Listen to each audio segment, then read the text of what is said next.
शादी की रात में दुल्हन बनी बैठी हुई थी कि अचानक लाइट चली गई।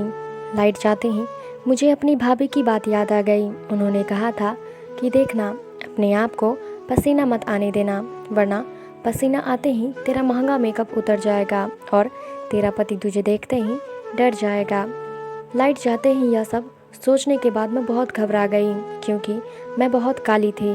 रवि से मेरी मुलाकात फेसबुक पर हुई थी। हम दोनों रोज़ फ़ोन पर बातें करते करते एक दूसरे को पसंद करने लगे। रवि ने जब मेरी तस्वीर मांगी, तस्वीर में काले गोरे की समझ नहीं आती। मेरे नैन नक्शे अच्छे थे, इसलिए मेरी तस्वीर भी बहुत अच्छी आती थी। जब मैंने उसे अपनी तस्वीर भेजी तो वो देखते ही मुझे पसंद कर लिया और कुछ ही दिनों में हमारी शादी हो गई। शादी की रात मैं दुल्हन बनी बैठी हुई थी। मन ही मन मैं घबरा रही थी कि अगर मेरा मेकअप उतर गया तो रवि मुझे देखते ही मुझे छोड़ ना दे। इसलिए लाइट जाते ही घबराहट की वजह से मैं बाथरूम में चली गई कि लाइट आने के बाद मैं अपने मेकअप को थोड़ा ठीक ठाक कर लूँगी। थोड़ी देर में लाइट आ गई, पर जब मेरी नज़र अपने पति पर पड़ी तो मेरी जान निकल गई, क्योंकि वह तो मेरा नाम नैना है। मैं दिखने में एकदम काली थी, इसलिए मेरे लिए जो भी रिश्ते आता मेरे काले रंग को देखकर मुझे नापसंद कर देते। इस बात को लेकर मैं और मेरे घर वाले बहुत परेशान रहते कि आखिर मेरी शादी होगी भी कि नहीं होगी। मैं अपनी दोनों बहनों में सबसे सांवली थी। मेरी दोनों बहनें मेरे से छोटी थीं, पर उनकी शादी हो गई थी। मेरी सांवली शक्ल सूरत की वजह से कोई भी लड़का मुझे पसंद नहीं करता। लड़के वाले मुझे देखने तो आते, पर देखते ही मुझे नापसंद कर देते। अगर मेरी सांवली सूरत को ना देखा जाए तो मैं हर चीज़ में आगे थी। मैं अच्छा खाना बना लेती थी, पढ़ने में भी ठीक थी, पर हमारे समाज में मुझ जैसी लड़कियों की हर खूबी उनकी सांवली सूरत के पीछे छुप जाती है। मेरे लिए आने वाले हर रिश्ते मेरे मुंह पर ही कह देते कि यह लड़की तो बहुत सांवली है। अगर अपनी छोटी बेटी का रिश्ता करना चाहते हैं तो बता दीजिए। वो लोग ये नहीं सोचते कि इस छोटी सी बातों से मेरे ऊपर क्या गुजरता होगा। लड़के वालों के जाते ही मैं खूब रोती। माँ मुझे बहुत समझाती। धीरे धीरे करके वक्त गुजरता जा रहा था और मेरी उम्र भी निकलती जा रही थी कि कुछ दिनों बाद मेरी दोनों छोटी बहनों की शादी हो गई। मेरे घर वालों ने तो मेरी शादी की उम्मीद ही छोड़ दी थी। पर कुछ दिन के बाद उम्मीद की एक नई किरण नज़र आई जब मैंने फेसबुक ओपन किया। फेसबुक पर ही मेरी मुलाकात रवि से हुई थी। रवि दिखने में काफ़ी खूबसूरत थे। मैंने फेसबुक पर उनकी तस्वीरें देखी थी। मैंने फेसबुक तो लॉगिन किया था, पर उनमें मेरे नाम के सिवा कुछ भी नहीं था। मैंने अपनी एक भी पिक्चर फेसबुक पर नहीं डाली थी।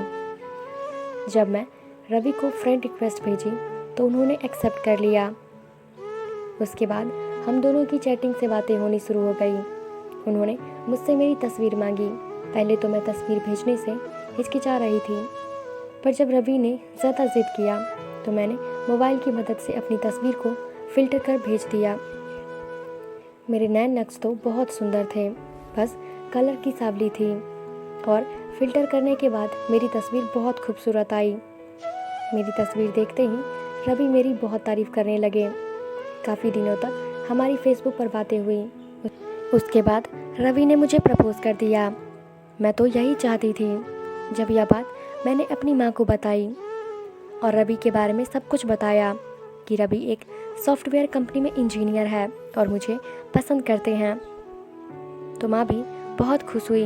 उन्होंने फ़ोन कर रवि के घर का एड्रेस लिया। पता पाने के बाद माँ और भैया रवि को देखने के लिए घर गए। मैं बहुत खुश थी, पर ना जाने क्यों माँ उधर से आई तो बहुत उदास थी। मैंने जब माँ से पूछा, माँ क्या बात है, उन लोगों ने क्या कहा, तो दबे सदमों में माँ ने बोला, कुछ नहीं, वो लोग तुमसे शादी करने को तैयार हैं और शादी सादगी से करना चाहते हैं। शादी सादगी से करना चाहते हैं।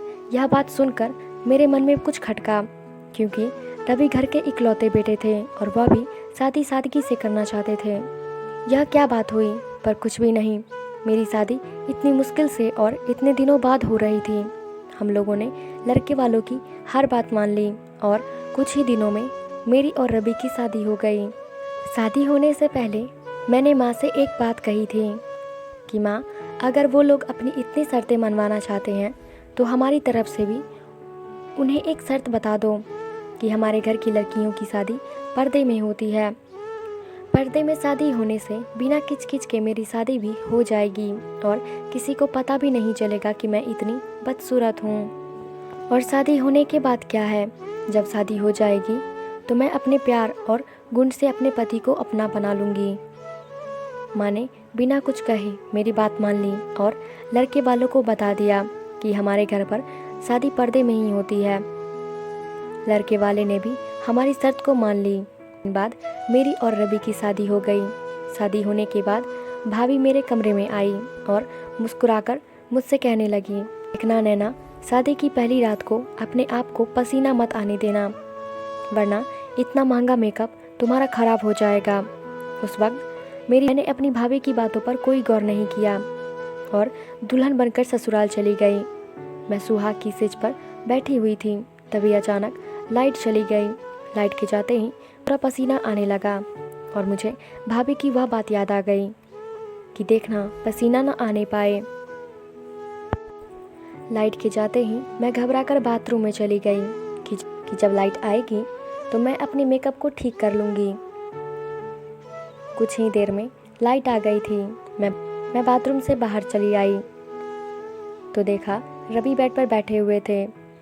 मैंने आज पहली बार रवि को सामने से देखा था, क्योंकि मैं खुद भी चाहती थी मेरी शादी में ज़्यादा तामझाम ना हो कि लड़के वाले मेरी सांवली रंगत देखते ही मुझे छोड़ दें।